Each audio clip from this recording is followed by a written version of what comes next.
teacher go to school? And here's your... What do you think of what's going on right now, mate? These evil little invisible parasites. Satan-worshipping Freemason moron. Do you understand what I'm saying? We're not run by factions. Get the fuck out of camera! There are much more powerful international forces in play. Is this pink guy? Is this what pink guy is? I don't fucking know what's happening. Please go outside and look at the moon quickly. It's been crazy, guys, but guess what? It's how it is, mate. Mate, because I want to do you slowly. Well, I ain't spending any time on it. Well, g'day, patrons, and welcome to our first Black Label episode of 2024. It's the 7th of January as we record this, and we want to say to you all, wish you all a very, very productive and very successful 2024.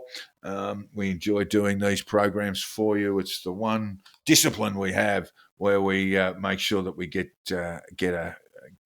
a weekly episode of our Black Label edition out to you.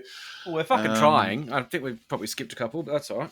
Yeah, well, you have, Joel. I was ready. You weren't. Really? We're gonna throw me under the bus? All right, yeah. Cool. Oh shit, yeah. You've made a powerful fucking enemy.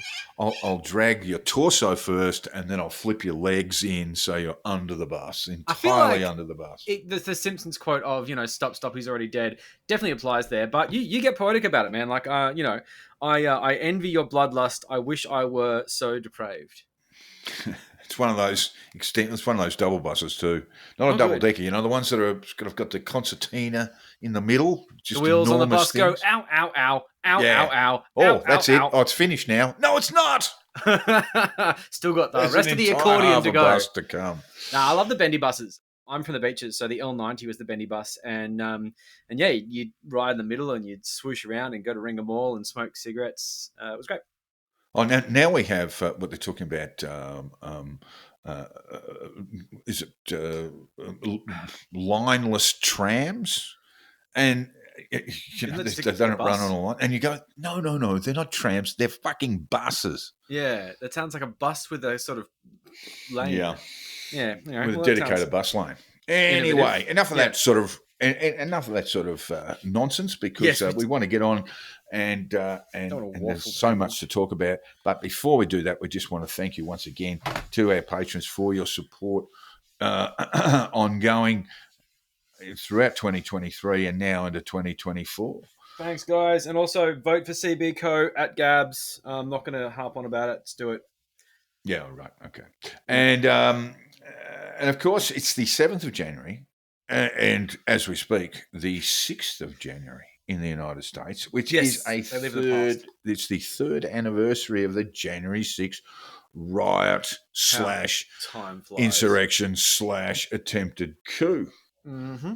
And to mark that, Trump in a rally speech yesterday said he was fascinated by the American Civil War and claims that Abraham Lincoln, arguably the US's greatest ever president, should have negotiated a solution. There shouldn't have been all that bloodlust. There shouldn't have been all those people killed at Battle of Bull Run 1 and 2.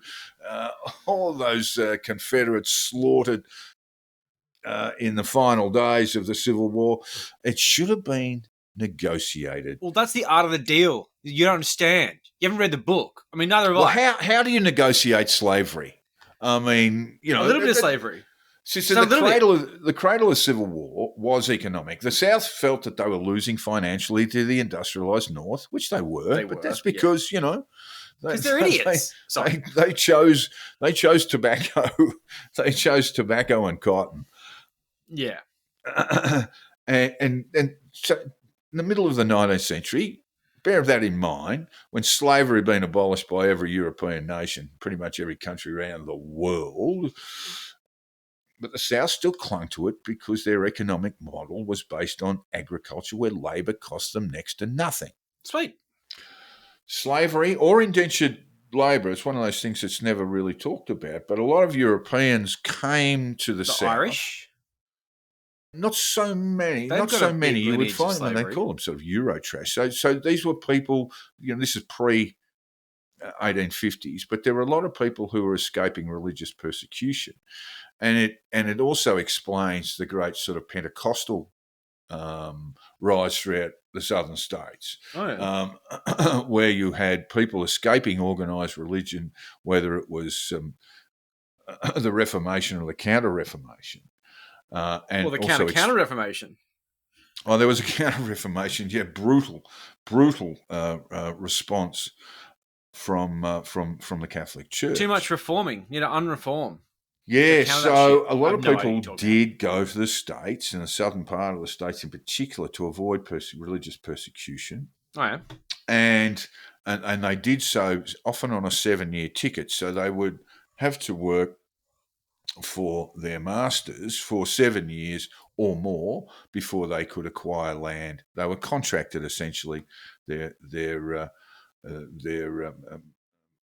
trip was essentially paid for, and when they got there, they had to work for 7 years for basically nothing.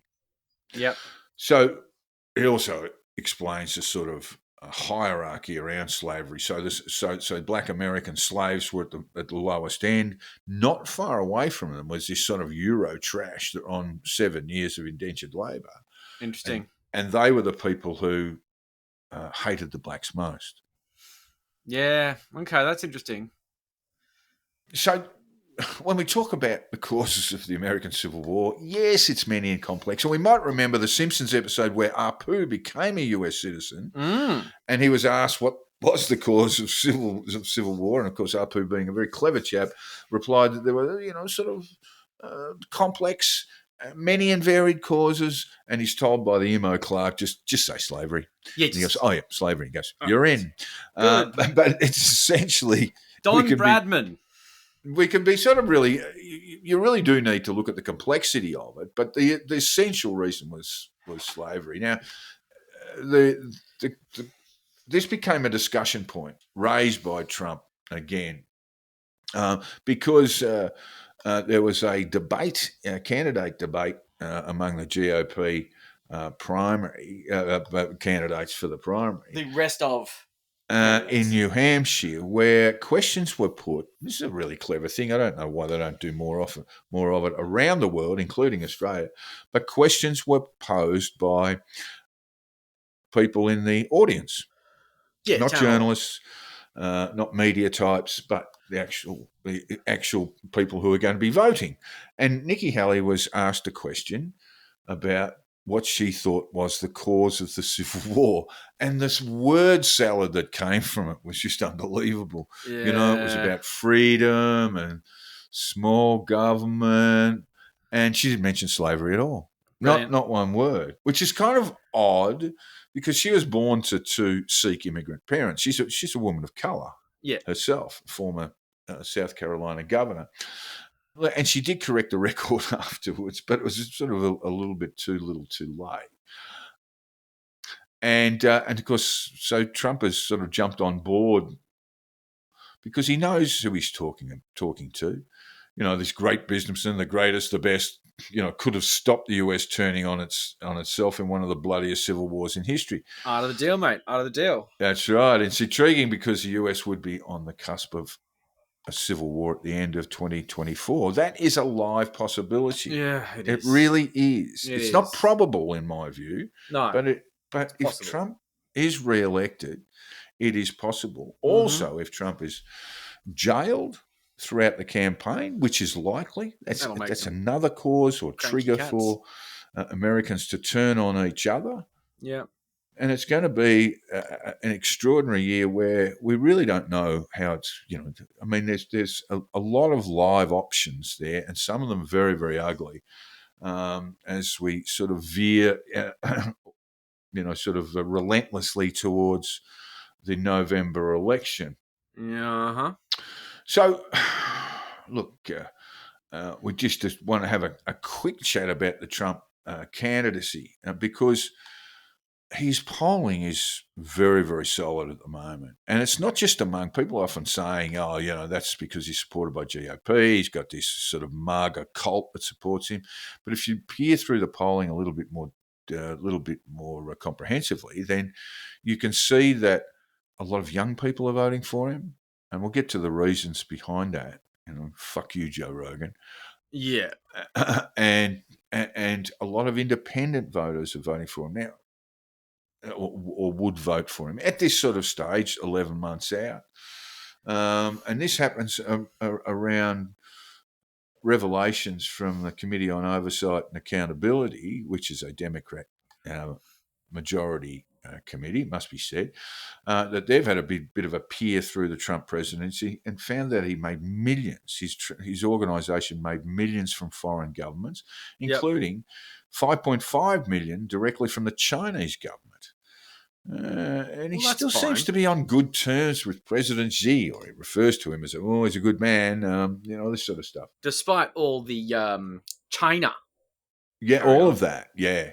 All of that sort of China racist stuff that he comes up with, he's happy enough to take their money. Well, as long as he does what they say, that's the main thing. I mean, you can sit there and pander to your base and say that China's this and China's that, and then turn around and do what China tells you to do and take their money. Yeah. I don't see any issue with that. If anything, that is basically textbook post-truth era politics right there. Say one thing and do the opposite. He'd take money from anyone. He really would. He really would. Well, I mean, he loves the Middle East. Yes, but, he's pondering on the cause of the American Civil War. He didn't mention slavery either, by the way. No. He loves slavery. He doesn't pay his fucking contractors. Yeah. I mean, that's this is like, form of slavery. This is his thing. Yeah. Because here we are at we're basically at the third anniversary of the Jan 6, 2020 riot. 3 years ago, it's important to have a look at how this is being rewritten, about how the history of this is being written or rewritten by those who know that Trump has got a wide flank, wide open on this insurrection. Of course, it's led to Colorado and Maine taking him off the ballot. They probably won't survive Supreme Court appeals. Yeah, I've got no idea. But there's a great stain on him over January 6th. So there's an enormous amount of rewriting. Here's a perfect example. 3 years ago today, Donald Jr., that fucking idiot, texted to his dad's chief of staff, Mark Meadows, and this is what he said. He's got to condemn this shit. That's the riot in the Capitol building. He's got to condemn this shit ASAP. The Capitol Police tweet is not enough. And Meadows responded, I'm pushing it hard. I agree. Yeah. Well, that was the heat of the moment. They were caught up in the moment. They didn't really understand the full picture of how they were going to manipulate and spin this whole thing. But so now they do, Joel, and this is what Junior tweeted yesterday. Yep. Show it to me. Well, in fact, it was today. Happy Fake Insurrection Day. The first ever insurrection with armed tour guides and unarmed participants. I do hope that was the start of something real, though, where people realise their government is not what they thought it to be. Unite to take back their country. Yeah. Well, spelling, grammar, not his strength. That was hard. I must say, I got to the sort of point where I was like, okay, I'm just going to say these words and see what happens because that feels wrong. There's a blue underline there. I'm just going to ignore it and just say stuff. Says, you've made a little bit of a grammar whoopsie. Well, and fucking fix it, man. I love the blue line, which so many people, especially on the right, they just tend to look at it and just go, nah, I reckon I'm right. That'll be the Democrats. Yeah, exactly. That'll be what the Democrats want me to write. And I do have a real soft spot for my Google Docs, which has seen realise with a Z in it and gone, nah. Yeah, we're on the British spelling here. Fuck Nothing else will do. No. Now look, he hasn't been the only one. House Speaker, recently elected under what we might call controversial circumstances. House Speaker Mike Johnson called Trump's handling of January 6th terrible. This was at the time. At the time, yes, and reported at the time that this crowd was kind of whipped into a frenzy by Trump at his rally. Now Johnson would have Americans believe it was nothing, just a big pile of nothing. And Vivek Ramaswamy, one of the GOP primary candidates, tweeted on January 6th that Trump had gone too far and someone needed to stop him. Now he claims it was Antifa out there Antifing. And or the FBI engaged in a false flag. That's mainly his aim. It's the FBI. There are FBI agents everywhere there. Have you got any proof? Well, no. What a fucking fraud and charlatan he is. He's angling for a spot in the Trump administration. It's the only reason he is a candidate. So the bigger problem, though, is not what we do about Ramaswamy, but what we're going to do about America. And America is sleepwalking to its way towards fascism. I mean, Biden's polling is terrible, as I said before. Young people supporting Trump, independent voters. It's a funny system, folks. There are people who actually they're essentially in third blocks. There's registered Democrat voters, registered Republican voters. They make up about 60 to 62% of the entire vote, and then there's the rest. And they're what are known as independent voters, not registered with any party to vote. Lots of issues around that probably aren't worth going into. Some of the primaries in some of the states, for example, only allow registered Democrat voters to vote on a Democrat primary. Ditto GOP for their primary, which means independent voters can't vote at all. But for the most part, it's basically a growing third, if you like, are independent voters, getting up towards that sort of 40%. And most of them at the moment are supporting Trump, if the polls are correct. Now, this may well be a reflection of disapproval of Biden. For the life of me, I don't think he's done a whole lot wrong as president.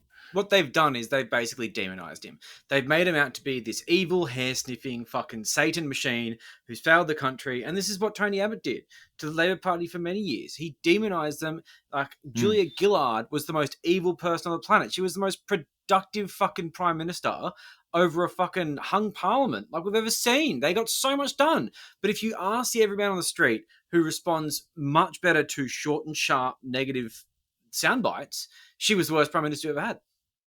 Yeah, I don't know that that's sustained. I mean, we're a lot smarter of an electorate generally in this country. Oh, definitely, yeah. But over in the US, the negative sustained media campaign against Biden has worked really well because even the positive is tricky. Like, the only person I've seen come to bat for Biden properly is Gavin Newsom, who basically got up there and just went, no, fuck you. The economy's going great. And yeah, okay, there's inflation, but guess what? There's a war in Ukraine and gas is an issue.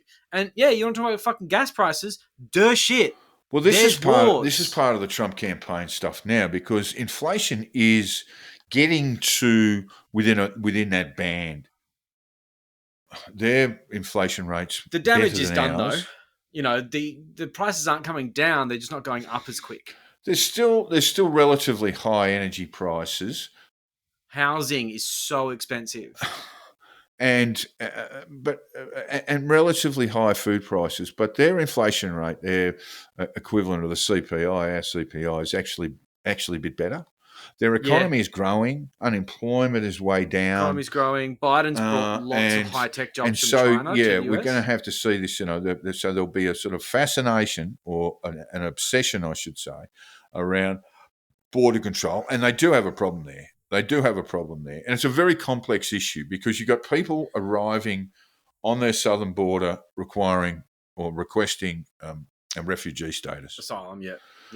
And these are people who are escaping poverty, state-driven persecution, crime like you wouldn't believe in places like Honduras and Nicaragua. And so you've got that issue that Australia once had, and Australia basically washed their hands of it and set up Nauru and Manus Island. But the Americans can't do that because they share a border with Canada too as well. So they can't really do that. Yeah. And they do have these issues. You know, again, Trump's pretty weak because he said he was going to build a wall and he was going to make Mexico pay, and there is no. Didn't happen. I mean, no. It covers of course, about he was stifled by Democrats. 1/25 of the Mexican border. Yeah, and people fundraised off the back of the idea of a wall, and I believe some people went to jail for that. Yeah. Well, no, they haven't gone to jail. They actually haven't been to courts yet. One of them is John Bannon, of course. You mean Steve Bannon? So he's Yes, he of course was pardoned by Trump, but not in relation to this matter. So he Yeah. still does have a fraud a fraud charge over his head at the moment. And look, it's the rest of the world's going to have to deal with this. I mean, NATO, how are they going to operate with a Trump presidency? Well, I mean, The European will America Union? withdraw from NATO? Can they? I mean, they can do See, anything, really. You'll find that Trump used to say, well, you don't pay your way, and pointing to countries like Germany, yeah. where they had a treaty. You know, the NATO treaty says you've got to spend 3% of your GDP on defence. Is it 3 or 2? I think it's 3, but have a quick look for me. I think it's 2. But regardless, many of them weren't, and Trump would bleat about that and say, well, you know, Trump might be a lunatic, but he's right about that. And he maybe sort of. But now, I mean, one thing that's happened with the invasion of Ukraine is that NATO's stronger than ever. So you'll have this guy who comes in who doesn't actually believe in NATO. Yeah. He doesn't believe, of course, in the EU. And so those two groups are going to have to deal with him. Australia too. I mean, those who support the nuclear subs deal from both left and right should be asking themselves the question, how long will AUKUS last under Trump? I'd say about 6 months. You reckon? I mean, Trump has already said there are not enough nuclear subs in the US Navy as it is. Oh, really? To be giving away nuclear subs, or not giving them away, they're selling them for hundreds of billions of dollars to Australia, and will almost certainly destroy the deal. That's interesting because I wouldn't expect that, because for me it's such a no-brainer to be selling these devices to us at such a high premium. Virginia class, I think they're called. It's a license to print money. The jobs and the people in the seats that are making these things would be more than happy to build more submarines, I'm sure. So yeah, interesting. Yeah, his latest babble is about a defence dome across continental United States. I don't know where that leaves Alaska and Hawaii, by the way. They can get fucked. But there will be this defence dome. We've also got this graphic of this sort of dome sitting over continental United States. Wasn't that and it is foreign policy isolationism writ large. It was why the Americans didn't join the rest of the world to fight fascism until in 1939, and decided to stay out of it despite FDR's grave concerns. But the Americans wanted to be isolated from all these terrible things that were going on in Europe at the time. Similarly in World War One. I mean, there's a long history of isolationism. We would say that Barack Obama was an isolationist president. To an extent, yeah. Cleaning up messes, of course, after Bush had led them into two serious, long conflicts. But Trump is really is almost a 19th century isolationist, where he doesn't believe that America should be involved in any way with the protection of other countries, with the treaties that they hold, including the North Atlantic Treaty Organization, with Australia, with ANZUS and AUKUS. We're all going to have to deal with this stuff if he's elected. Yeah, it's going to be interesting. Oh, look, I hope he's not. Just finish with this. I think the polling support for Trump is soft. Right? I don't think minds are made up. Yeah. And it's more an expression of disapproval of Biden. And Trump's trials in 2024 are going to expose a great deal of skullduggery that a lot of people don't really know or understand at the moment. And of course, the MAGA cult, they'll always, no matter what's discovered about Trump, will always support him. But as for the youthful, non-aligned voters or independent voters generally, I think Trump's in for a bit of a shock when a lot of this is exposed. The DC trial may be delayed. The 4-count indictment, they're very, very serious. That's due for a kickoff in March. May be delayed because the SCOTUS may have to contemplate whether a serving president can commit offences, can be tried for crimes committed in office. Yeah. So lots of things can happen, but I think it's actually impasse. genuinely soft. The other thing is that, in this misinformation age, it's very, very difficult to get the truth out there, but someone's got to attack him. I mean, I almost feel sorry for the former Jersey governor, who's now Christie? just running as in the primary, in the GOP primary. What's his name? The former Jersey governor, Chris Christie. Is Hey? it not Chris Christie? Chris Christie. Chris Christie, who's almost been single-handedly attacking Trump, and that all changed because Grandpa Joe got stuck into Trump yesterday, Joel. He did. Look, I still prefer Gavin Newsom's approach to Trump. I think they should be basically standing up there on the, as they say, bully pulpit and just saying, this guy, he wears fucking diapers. He's jacked up to his fucking mind on kiddie speed. He can't make a coherent sentence without repeating himself 9 times because unlike Joe Biden, who actually has a stutter, which he overcame quite bravely to be fucking president of the United States of America and speak to billions of people at a time, well, he just can't think. And that's how he speaks. You know, he has to he's got to pause and repeat. Trump has got a vocabulary of around about 60 words. Labrador. And that tells you he's never read anything. He's never broadened his vocabulary.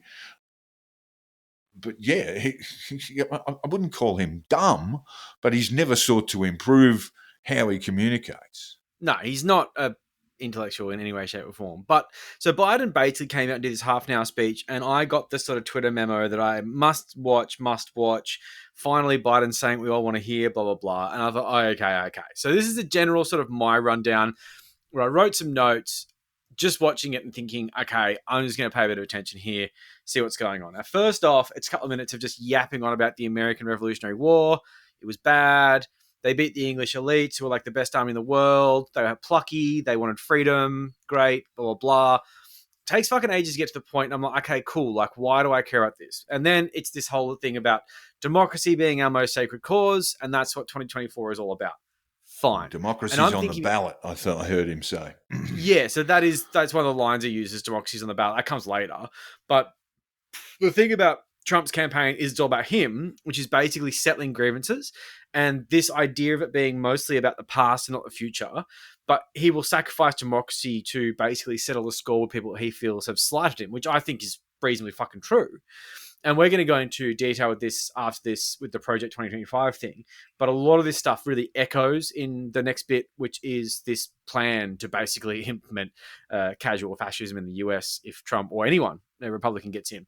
But he goes on to basically say that Trump loses all the time, just giving him shit in court, in elections. And this is why he has so many of these big tantrums, including January 6th, which was just a big old tantrum about losing. It was. But then also emphasize the fact that like this MAGA cult have normalized death threats to public servants for doing their jobs, like election workers who have been named out by media figures on the right and, you know, sort of highlighted by Trump, or Rudy Giuliani, who recently had Rudy Giuliani owes the mother and daughter a large amount of money, and he's just declared bankruptcy, which is in America a way of avoiding creditors' problems. Yeah, exactly. Yeah, and he just doubled down on it too outside the court after the fighting. The lawyer was like, "Shut the fuck up, Rudy, please."